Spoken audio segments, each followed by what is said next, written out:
All right, gentlemen, as per usual, we do turn our attention to Canada. And in this particular segment, Canada Soccer is asking members of the media to submit 3 candidates for Player of the Year for both the men and women. And this is how we're going to do it.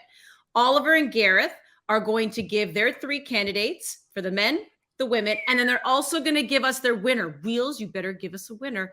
And then Jordan is going to analyze your picks and your choice for Player of the Year. Are you ready for that, Jordan? Are you ready to be judge and jury?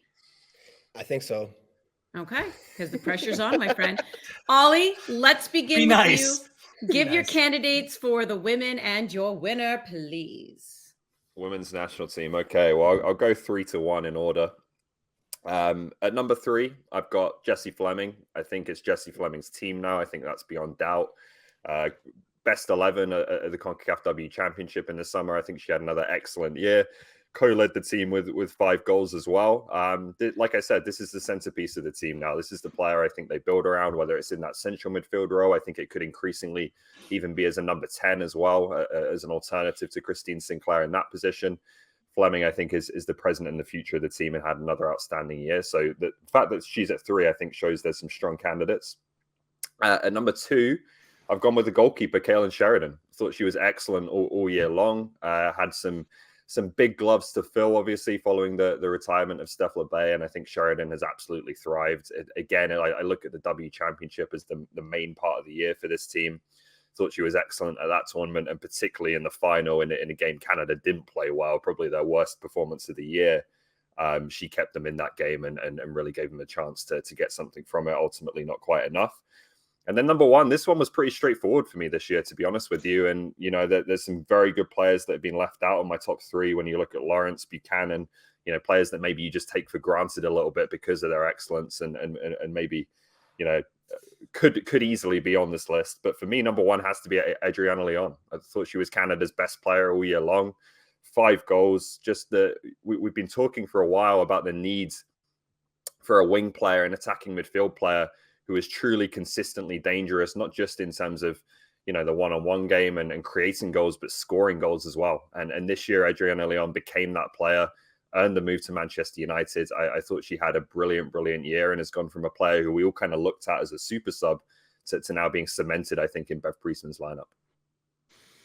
Okay, I like that Jessie Fleming, by the way, is the 2021 Player of the Year. You're going Adriana Leon, who's had an absolute resurgence with the national team. Before you cast judgment, Jordan, Wheels has to give his 3 on the women's side. By the way, for the record, I think it's the first time that Ollie's given any praise to any Manchester United player ever. So, well done. I like Bruno Fernandes.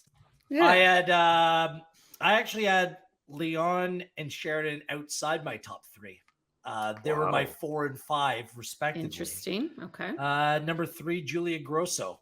I can't keep Grosso off the list the season that she had, not only from a club perspective, making a wonderful move over to Juventus and thriving in that environment.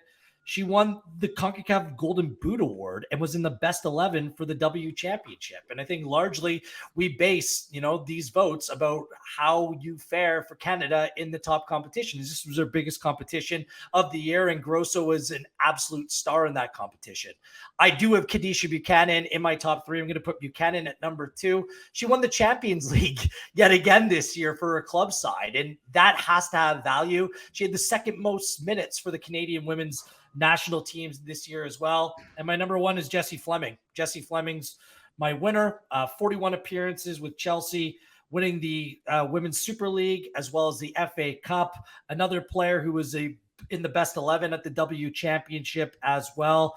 She had 5 goals in the year, joint leader with Adriana Leon in that category as well. Look, for both the women and men, this is the toughest year I've had kind of figuring out where I like each player. But Fleming, for me, top player for country, having a great time with club right now. So it's Jessie Fleming at number 1. This is why it's tough. This is why it's tough to choose, Jordan. But now that they've laid it out, their top 3 and their winner, it is your turn to analyze. So I will say it's a 2-woman race for number 1. And of course, these 2 handsome gentlemen said both of those names. So being I would say even in my opinion, it would be Khadijah Buchanan to win it or Adriana Leon. Now, Ollie, we talked about it briefly, but in a year, it's not who's the best player, it's who's had the best year. And so with what Wheels brought up with Khadijah Buchanan win a Champions League, that has so much merit. Yeah. Her being a rock for Canada consistently. I know she's won the award in 2015, 2017, 2020, but this year seems like those seasons as well. She's just been outstanding.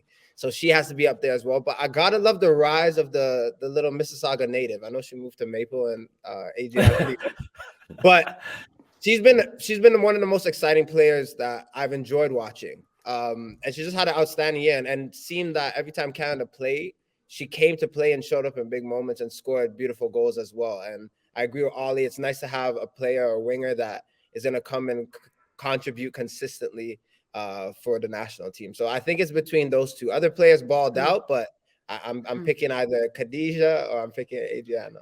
See, So- can I just chime a little bit? I do like. Yeah, let us know your thoughts. I like your Julia. I mean, to me, it would be between Julia Grosso and Adriana Leon. The move that Adriana Leon has made, obviously, to Manchester United, the goals that she's scoring with the national team. But Julia Grosso made the move to Juventus. She's been named like player of the week, I think 3 or 4 times. You know, she scored her first goal, to your point, what she did at the CONCACAF W Championship.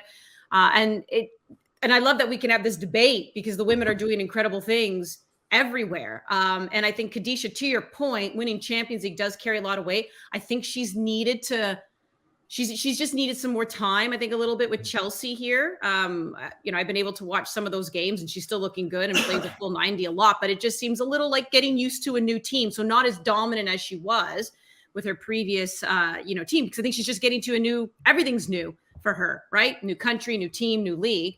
But I love what I've seen from Grosso and I love what I've seen from Leon. I feel like the toss-up would be between the two of them. So I think it's pretty clear here. Like people, you can love Gareth 2 and 3. That's all great, but everyone agrees with my winner. Thanks. All right. Say it with your chest, Sally. Love it. Yeah.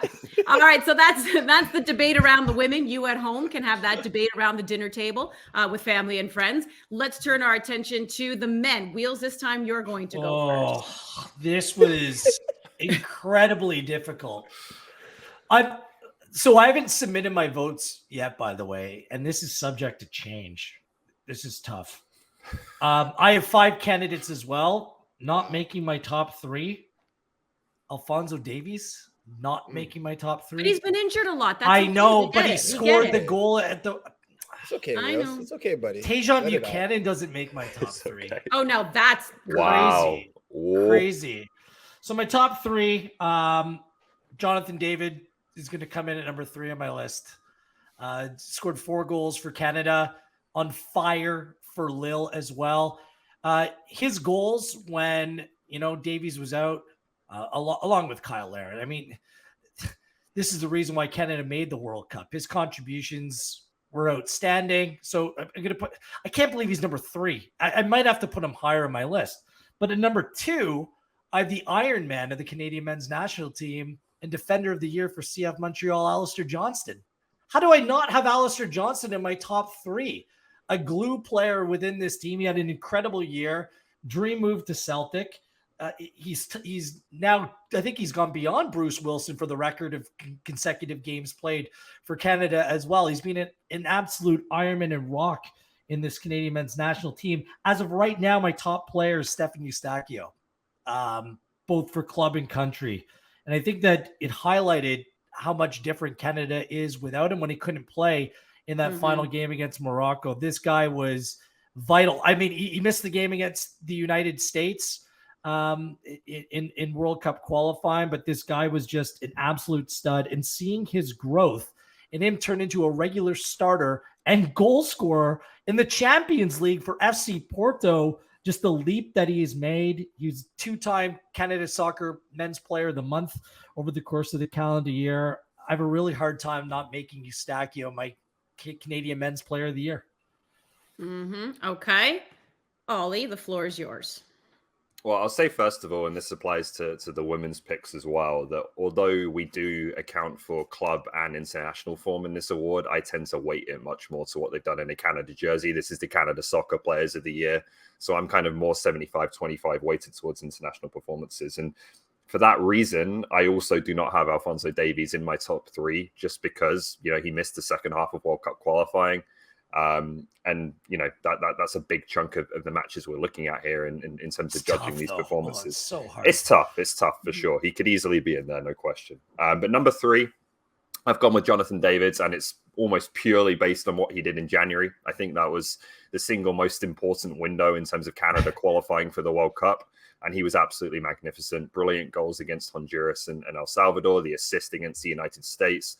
When Davies went down with myocarditis, David put the team on his back in that crucial window and was brilliant. So he's in there for that reason. Number 2, I've gone with Tajon Buchanan. Just another excellent year where he continued to grow for club and country. And I think at the World Cup, which are the 3 biggest games we judge when looking at this award, I think he was arguably Canada's best player. The assist obviously on that first World Cup goal, consistently dangerous down the wing. I think he can be very happy with his performance in Qatar.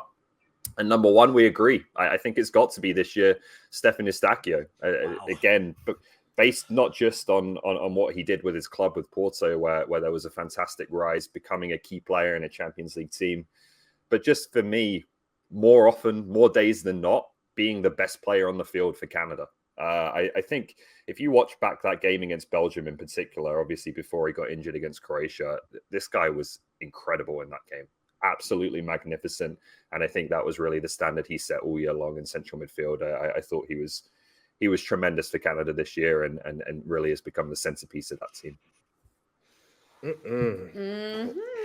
Wow. It's hard, man. It's very difficult. There are a few things I want to mention. I said briefly before with the ladies that the best player doesn't often be, it doesn't have to be the player of the year as well. So Alphonso Davies, even though it's so hard to count him out, I do agree with you guys. I think that there are other players that should be a nomination for this year. He could still be the greatest. I'd kiss his foot if I saw him. He is a phenomenal human being and a great player and has put Canada on the map in so many ways, but that doesn't mean that this has to be his year or this has to be his award. Now, it's unanimous. I'll start with that by saying Stefan Eustáquio, in my opinion, would be number 1. You look at Canada with him, you look at Canada without him, huge difference. No one does what he does for the Canadian side. And then you take his club form, him popping in goals as well and just performing on a high level week in and week out. It's got to be him. Now, the number 2 and 3s, you guys brought out so many names that I'm conflicted, but then I'm also joyful inside because I'm like, man, how many times you're looking at the men's national team for the year and you're looking at player of the year and you could kind of pick 2 and just be like, okay, it's been straightforward. This is not so straightforward. This literally you could put. I have a name neither of you mentioned. Look at this, 6 or 7 guys. So Andy, I'd love to hear your name. 2 or 3, yeah. Well, to me, if you're going to talk about what they've done for the national team this past year, how do you not choose the guy who became the all-time leading goal scorer for the Canadian men and was popping goals left, right, and center during World Cup qualification? And that's Kyle Larin. Larin, Atiba, Kamal Miller. Shout as well. I mean, if we're talking about national team and, again, like this guy was the one who was mostly scoring too, especially in the beginning, and then just continued to do so. I don't know. To me, it would be Kyle Larin. Not as winner. I agree with that. I think we're all across the board. I love Stefan Eustáquio. He is my winner. But if we're doing top 3s, I would probably sneaky Larin in there if we're going based on what you've done with the national team. I just couldn't keep Alistair Johnston out of my top 3. He played every minute for the Canadian men's national team through the group stage in like those critical games. Like he has been a transformational figure in this team. And I do think club form matters. And that was the best CF Montreal season that we've seen. I know the team was very good 7-8 years ago, but this team made up of Canadian players, and Johnston, you can make the argument, was the best of the bunch. I just have a tough time keeping John. I understand Tajon Buchanan. He was wonderful. He was hurt at the beginning of this season, but he's played Champions League football very good as well. look, like there's a real shout for 5, 6, 7 different guys to get votes here. I think that this is going to be the most competitive year on record. There was an argument a couple of years ago, Jonathan David, when his name was kind of emerging, and Alphonso Davies. I think David won it that year, and I completely sided with the David side of that argument. This time around, Andy, I'm actually not sure how the voting's going to go. I think it can go a little bit in many different directions. I think we're on the same page with Eustachio, but I wouldn't be surprised or shocked or even mad or angry if it went to someone else. There's so many deserving figures.